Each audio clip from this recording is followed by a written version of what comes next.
สำบายดีพี่น้องเอฟซีทุกคนทุกท่านพี่น้องพอกันบ่าย4 โมงกว่าพี่น้องมารับคนงานเจ๊ต่วนมารับคนงานประต่วนเนาะกลับบ้านเพราะว่าเฮาไปเอามาแล้วก็มาเทมาลงนั่นนี่แต่เขาจะกระยางลุงดำหน้ายามมื้อแรงก็มาหับเอาหลังจากเลี้ยงงัวแล้วเขาก็ไล่เขาคอกทั้งคอกกลางนะพี่น้องมันมีสามบ่อนเนาะคอกเลี้ยงงัวไล่กับปากกาอันหัวไว้เขาก็เอารถมาเอาคนงานเจตวนบ้านลัดขามานั่นนี่แหละไกลเติบผมแต่ทางผมลงมาเช้านี่ก็ไปตั้งแต่6 โมงไปรับเอาอยู่บ้านแม่น้องขอดแม่น้องดำมาแล้วไปรับเอาล้านค่าเพิ่นทีมงานน้องสิโน12 คนนี่แหละทั้งผู้น้อยผู้ใหญ่ผู้ขึ้นมาเลยเขาบ่ได้มาดำซอยเนาะแต่ลูกสาวกับแม่มาเฮ็ดกินมื้อเช้านะเฮ็ดกินแล้วเพิ่นก็เมื่อวังบ่ายนี่ย่อเขาคนงานเลยเพิ่นก็เมื่อเฮาก็เลี้ยงงัวอยู่เฮือนยามมื้อแลงเฮาก็มาหับพี่น้องซอยซ้ำซอยคือเก่าแหละใส่เขาเจ้าย่างเมื่อก็มันไก่เนาะคือสิฮอดบ้านแม่น้องดำพุ่นไอ้หน้าเขาเจ้าอีกธงหนึ่งพี่น้องผู้ลูกสาวคอย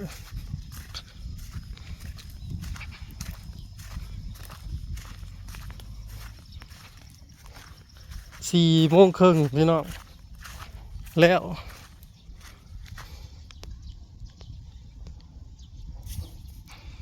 ย่างหลุดๆลายมากเลยพ่อ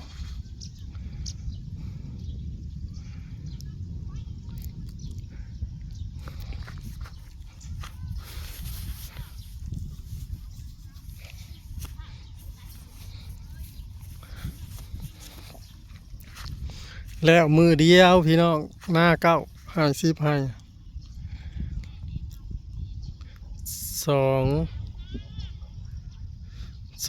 4 6 8 10 12 คน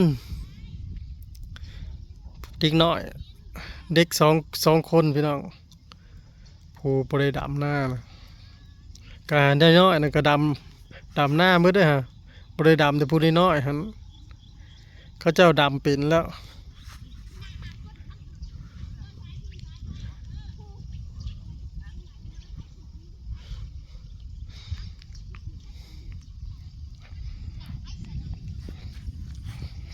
โอ้เก่งขึ้นแต่เว้นเลยฮะให้ผู้ทั้งหลังนะแบกนะเปลี่ยนกัน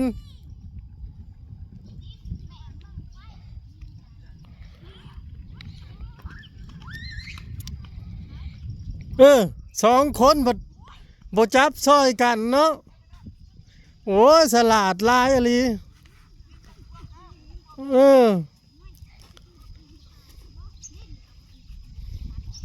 เขาบริษัทเปิดไฟดอกเบิ่งคักเลย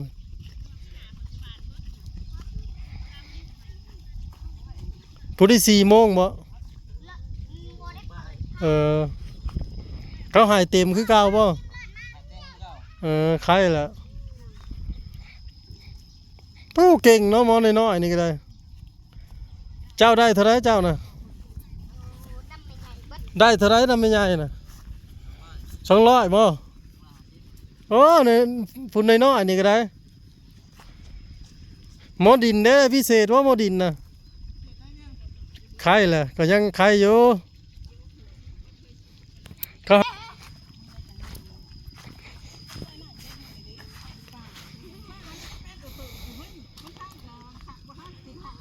แบกยังวันนี่ฮะคือวันนั้นผู้ใดผู้ลังคนน่ะนี่ผู้นี้บ่ เจ้าคนใดป้าได้210ผู้ใดผู้นี้แบกยังไงนั่นน่ะป้าถ่ายรูปบ่คอยว่าแล้ว สบายดีพี่น้องเลิก เสี่ยวจีด แล้วแต่เว้น ำเพิ่นก็ให้ซ้ำเก่า ไปทำเก่า อ้าวอันเฒ่าแก่คือใจดีแท้ โอ้ใจดีอยู่แล้วที่นี่นะ ทีมนี้ไปบ่ต้องห่วง เด็กๆเขาเจ้าก็ดำเก่งเพิ่นว่าแล้วแต่4 โมงกว่า4 โมงกว่าๆน้อยหนึงเนาะ แล้ว4 โมงเลิก4 โมงแล้ว6 โมงเลิก6 โมงพวกนี้นะ12 คนนะคอยนับบ่เว้าแต่12ทั้งผู้น้อยๆผู้น้อยๆกูหมู่ผม 10อ๋อ12กับว่านี่10กับว่า 10บ่ น้ำมากกับเก้าเลย โลกก้า2บ่นี่ เนี่ยเลยก็น้ำหน้าเบิดเลย ทั้งลกทั้งดำบ่ ต้องลบเครื่องดำ ผู้เจ้าเพิ่นเฮ็ดหยัง เดี๋ยวจะงั้นเอาด ทำคือกัน ทีมงานเสี่ยวจีดำ ำทั้งเสี่ยวเอื้อยทั้งเสี่ยว เบิดทุกอย่างเลยคนกันเอง หมักม่วงกับซ้ำสีหาบเอาเนาะ มันอึดไปได้อยู่ดีนะ อยู่บ้านเท่านั้น ที่บ้านทำมันเบิดแล้ว หมดละยามนี่เนาะเนื้ออาหารยังดกเลยได้ม่วงในดอกตะดอก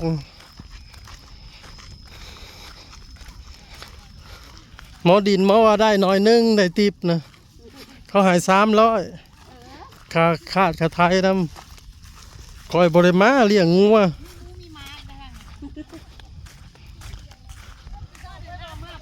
มีม้าแทน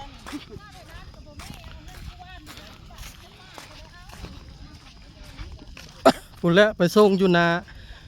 ห้านแม่น้องดำพี่น้องก็แยกญาติกันเมื่อเฮือนไปเฮือนมัน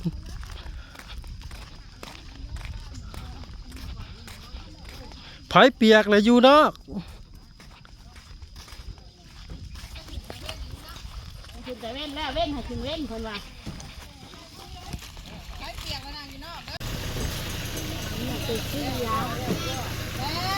ไม่ให้มังม่วงก็เสีย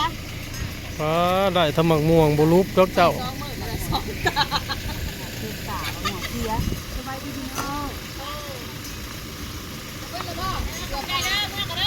ขอบใจหลายๆทีมงานน้องสโน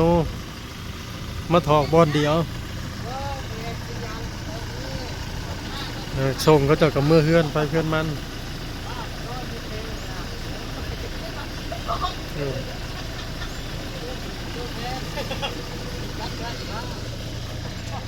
เอายังเลยบ่จักบ่หันค่าแม่น้องดำพี่น้องเพิ่นได้ขายดีได้ฝากอุดหนุนพี่น้องฝากเป็นกำลังใจแม่น้องดำพี่น้องเอ้ย ไปเนี่ยแม่จะมา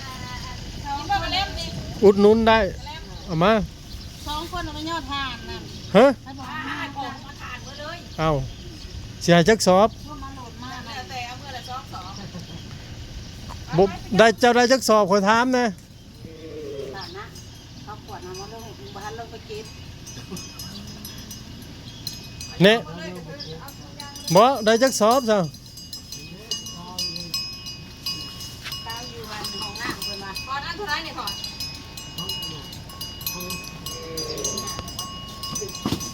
บ่ได้จักสอบทานเอามาน่ะ ทุกอย่าง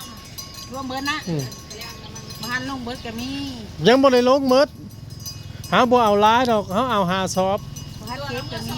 2ก็เอามาซะเอา3สอบแล้วก็อย่าให้เจ้าใช้ซะ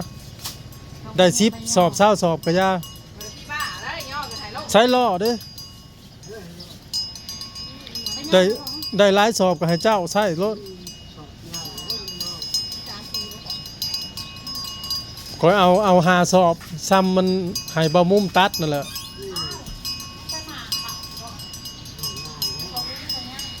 ห้านค้าเราก็ใหญ่ได้อพี่น้องซ้ำห้านเฮาตะกี้เด้เฮาตะกี้กันนั่นนี่แหละสิเพิ่นให้ทานเมื่อเลย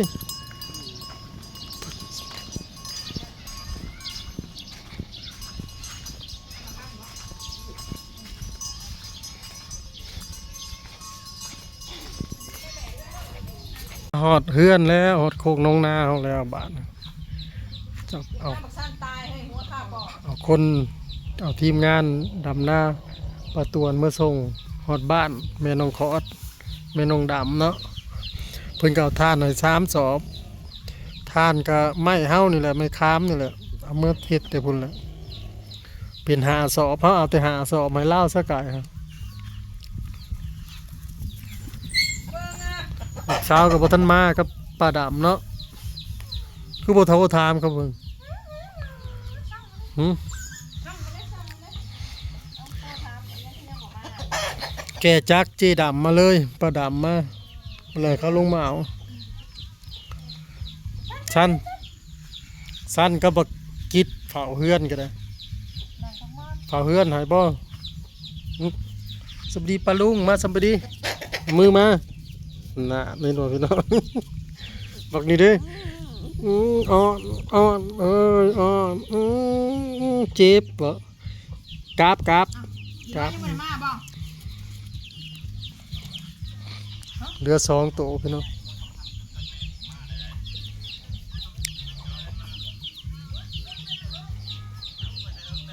ลงไปใช้บ่ได้เห็น